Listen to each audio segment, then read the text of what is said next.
But first, vaccine passports could verify people are traveling safely. A futurist joins us live to discuss how they'd work and some possible security concerns.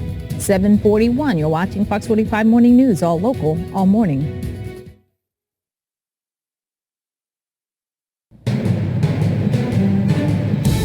(7:44) and now on the path forward, electronic passports. There may be an app for that, and we could also be seeing an app that will hold your vaccine history. But how safe is it with your information, and do we actually need one? Well, joining us now, technology futurist Ian Kahn. Ian, thank you so much for joining us. Thanks for having me. This debate, though, goes back and forth. People are worried about the safety, and especially when governments are in control of electronic forms as opposed to, say, a hard copy of our driver's license or something. Now you're saying, okay, we can get a passport, we can have it right on our phone or some electronic copy and be able to show everyone different countries where we've been vaccinated. Absolutely. Now, we need to realize that this is already happening in some countries in the world, and we've moved quite significantly in that direction, which doesn't mean, and this is not a debate about whether it's a right or wrong. Here's the thing. We live in a technology world right now. Everything is powered by technology. And there is a way to make this information safe so that our privacy is intact. We're able to make the world a healthier place, and we're able to control the pandemic.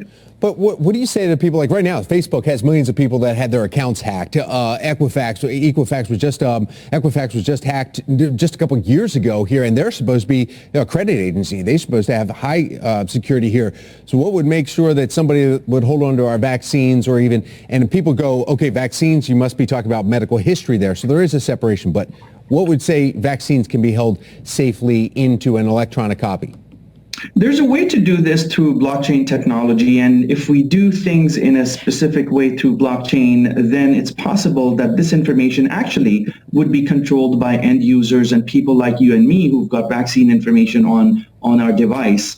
There's a way to separate just the information that you've had a vaccination and the rest of your data. So there's many ways of doing that, and technology has progressed really further to be able to do that. This is already being done in countries like the UAE, the United Arab Emirates, Dubai, through their GX program. It's being done in Estonia, and many other countries are looking at doing this through blockchain technology.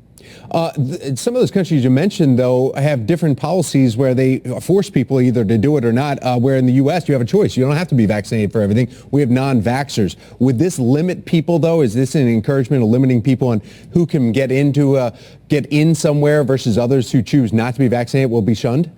Now, we'd have to make a choice. If you look at global trade, global travel, and the entire global economy that has been shut down because of the pandemic, having a COVID-19 vaccine passport could really help ease the traffic and open up the world for travel, not just for leisure, but for business. At a local level, it would be a little bit hard to implement. Potentially, if I had to show my COVID-19 vaccination passport to go into the grocery store or to get a coffee, it would be a mammoth task to do that. And so we've got to be careful about where are we implementing this. Okay.